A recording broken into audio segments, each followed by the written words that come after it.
You check it when you feel sick, doctors rely on it before they say a word, and yet almost nobody ever stops to wonder who first figured out how to measure something as invisible and mysterious as body heat. The thermometer sits quietly in medicine cabinets, classrooms, laboratories, and weather stations, pretending to be simple, pretending to be obvious, but this tiny glass tube holds one of the most fascinating stories in scientific history, a story filled with rivalry, failed experiments, dangerous materials, and one question that obsessed humanity for centuries: how hot is hot, really? Because today you can glance at a screen and see a number instantly, but there was a time when temperature wasn't a number at all, it was just a feeling, and feelings are unreliable, especially when lives depend on them. Before thermometers existed, people judged heat the way you might test bathwater with your elbow, which meant science had no standard, medicine had no certainty, and doctors had no way of proving whether a patient was getting better or worse. Imagine trying to treat a fever when the only measurement tool is your hand. One doctor says warm, another says very warm, a third says dangerously warm, and none of them can prove anything. That was reality for most of human history, and it was a massive problem nobody knew how to solve, until curiosity collided with experimentation in the early days of scientific revolution, when natural philosophers began asking a radical question: what if heat could be measured like length or weight? The earliest attempts were strange devices called thermoscopes, primitive ancestors of thermometers that didn't use numbers at all, just visual indicators. They showed changes in temperature but couldn't tell you how much it changed, like a clock that has hands but no numbers.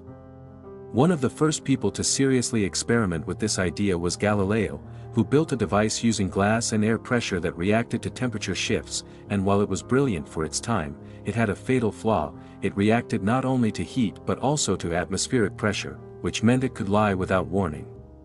Scientists quickly realized that measuring temperature wasn't just about detecting heat, it was about isolating it from everything else.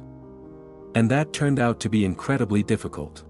For decades, inventors across Europe raced to build a reliable instrument, each convinced they were on the brink of solving it, each discovering new problems instead. Liquids expanded when heated, which seemed promising, but which liquid worked best? Water expanded, but inconsistently. Alcohol expanded more, but evaporated easily. Air expanded dramatically, but was too sensitive. Every solution created new complications. This wasn't just trial and error, this was a scientific arms race. Then came one of the most important breakthroughs in measurement history: sealing liquid inside glass. That single idea changed everything, because now the substance reacting to temperature was isolated from the environment. Suddenly readings became consistent. Suddenly numbers became possible. But consistency introduced a new challenge: scale. If a thermometer shows a liquid rising, how do you decide what the markings mean? Where does zero start? What defines hot? What defines cold?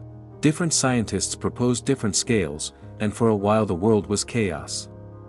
Some thermometers labeled zero as the coldest winter day someone had ever experienced. Others used body temperature as a reference. One famous scale even said zero based on a mixture of ice, water, and salt. None of these systems agreed, which meant two thermometers could sit side by side showing completely different numbers for the exact same temperature. It was like every country inventing its own clock that measured time differently. Confusing, impractical, and scientifically disastrous. The turning point came when standardized scales emerged, systems based on repeatable physical events rather than personal observation. Freezing water. Boiling water. These were universal. These were measurable. These were reliable. Once fixed points were established, thermometers transformed from curiosities into essential scientific instruments. Suddenly chemists could document reactions precisely. Physicians could track fevers accurately. Meteorologists could compare climates across continents. The thermometer didn't just measure temperature, it standardized reality. But even then, the device wasn't finished evolving. Early thermometers were bulky, fragile, and sometimes dangerous, especially the ones filled with mercury, a substance chosen because it expanded evenly and was easy to read but also happened to be toxic. If one broke, it wasn't just broken glass on the floor, it was a hazardous spill. Still, for centuries mercury thermometers dominated because they were incredibly accurate. Hospitals trusted them. Laboratories depended on them. Scientists calibrated entire experiments around them. And the public barely thought about them at all. That's the strange thing about revolutionary inventions. Once they become normal, they disappear into the background of life. Nobody wakes up amazed that they can measure their temperature. Nobody stares at a thermometer in awe. But they should, because that tiny instrument represents generations of trial, failure, and brilliance compressed into a few inches of glass. And just when it seemed like thermometers had reached their final form, technology changed the game again. Digital sensors replaced expanding liquids. Infrared detectors made contact unnecessary. Now you can measure temperature from across the room in seconds. What once required delicate glass craftsmanship can now be done by a microchip. The thermometer didn't just evolve, it multiplied into entire families of devices: medical thermometers, laboratory probes, industrial gauges, weather sensors, spacecraft monitors. Anywhere temperature matters, a descendant of those early experiments is watching. And temperature matters almost everywhere. Food safety, climate science, manufacturing, electronics, aviation, medicine, all of them rely on precise thermal measurement.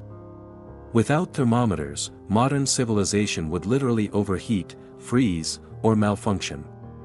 Your phone could melt, your engine could seize, your food could spoil, your body could collapse, and you'd have no reliable way to know why.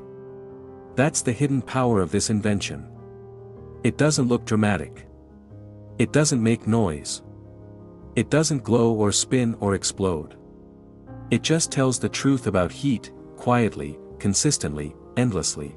And that truth changed science forever. Because once temperature could be measured, it could be studied.